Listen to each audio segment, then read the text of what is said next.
یہ وہ شہر تھا جہاں راتیں روشن تھی مگر دل اندھیرے میں ڈوبے ہوئے تھے، جہاں ہنسی تھی مگر سکون نہیں تھا، جہاں کعبہ کھڑا تھا مگر سچ گم ہو چکا تھا۔ اور پھر اسی شہر میں ایک انسان ایسا بھی تھا جو یہ سب دیکھ رہا تھا، خاموشی سے مگر اندر سے ٹوٹتا ہوا۔ یہ مکہ تھا، ریگستان کے بیچ آباد ایک شہر، تجارت کا مرکز، قبیلوں کا غرور اور عرب کا دل۔ دن کے وقت بازاروں میں شور ہوتا، اونٹوں کی آوازیں، لوگوں کی چیخیں، سودے بازی، ہنسی، فخر۔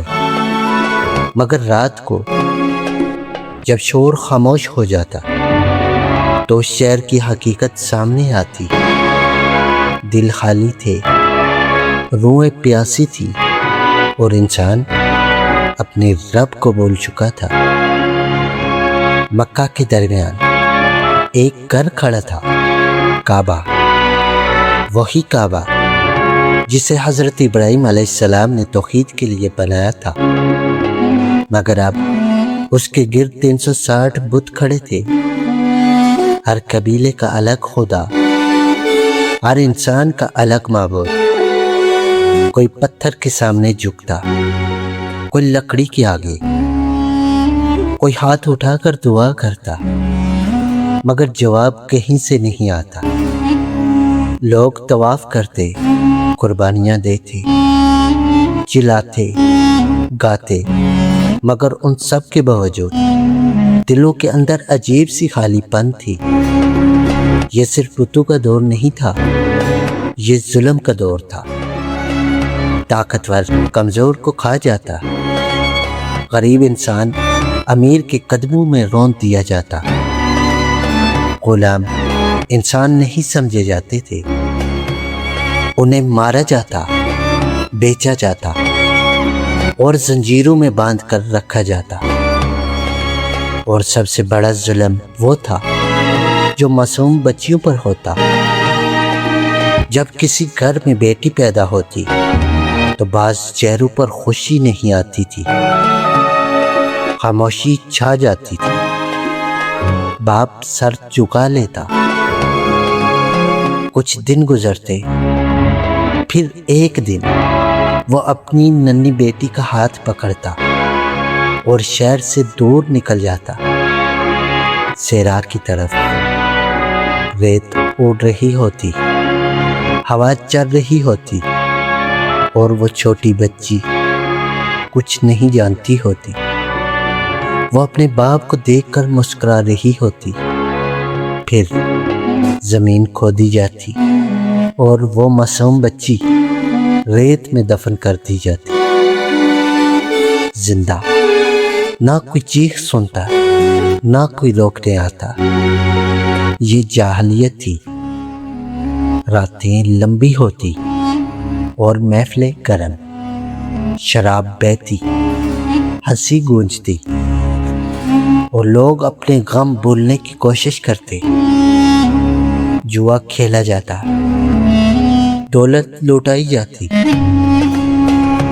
مگر جتنی محفلیں بڑھتی جاتی اتنا ہی اندر کا اندھیرا گہرا ہوتا جاتا، کیونکہ انسان اپنے رب سے دور ہو چکا تھا۔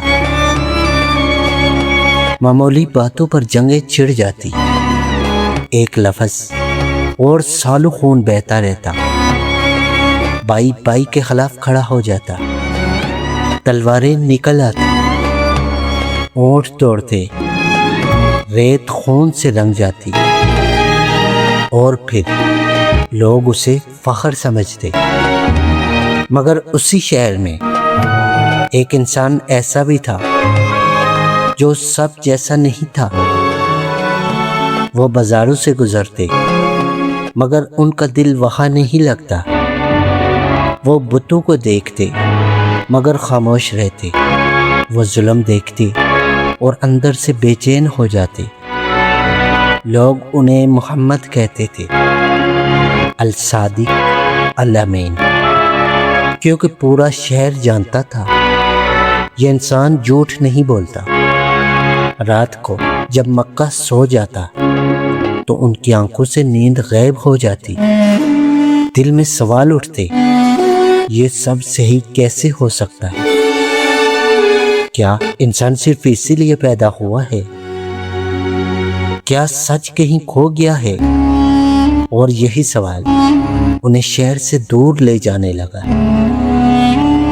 مکہ سے دور ایک پہاڑ تھا، جبل نور، پتھریلا، خاموش، سنسان، اور اس پہاڑ کے اندر ایک چھوٹا سا غار ہیرا۔ وہ وہاں جاتے، گھنٹوں بیٹھتے، سوچتے، خاموش رہتے۔ نیچے شہر میں شور ہوتا اور اوپر صرف خاموشی۔ وہ غار صرف پتھروں کی جگہ نہیں تھا، وہ ایک دل کی پناہ گاہ تھا۔ وہاں بیٹھ کر وہ آسمان کو دیکھتے، ستاروں کو دیکھتے اور سوچتے، یہ سب کس نے بنایا؟ انسان اتنا ظالم کیوں ہو گیا؟ اور سچ کہاں ہے؟ مکہ کو خبر نہیں تھی کہ اس کے اوپر پہاڑوں کی خاموشی میں تاریخ لکھی جا رہی ہے۔ انہیں معلوم نہیں تھا کہ اندھیرا زیادہ دیر رہنے والا نہیں، بت ٹوٹنے والے تھے، ظلم ختم ہونے والا تھا، اور آسمان جلد زمین سے بات کرنے والا تھا۔ سوچیں، اگر وہ بے چینی نہ ہوتی، اگر وہ سوال نہ اٹھتے، اگر وہ تنہائی نہ چنتے، تو شاید انسانیت ہدایت تک کبھی نہ پہنچ پاتی۔ کبھی کبھی دنیا بدلنے سے پہلے ایک دل کا جاگنا ضروری ہوتا ہے۔ یہ جاہلیت کا مکہ تھا، اندھیرا، ظلم، خالی دل اور سچ کی تلاش۔ مگر بہت جلد ایک آواز آنے والی تھی، ایک لفظ جو دنیا بدل دے گا، اقرا۔ اور اسی غار میں، اسی خاموشی کے اندر ایک رات آسمان کھلنے والا تھا۔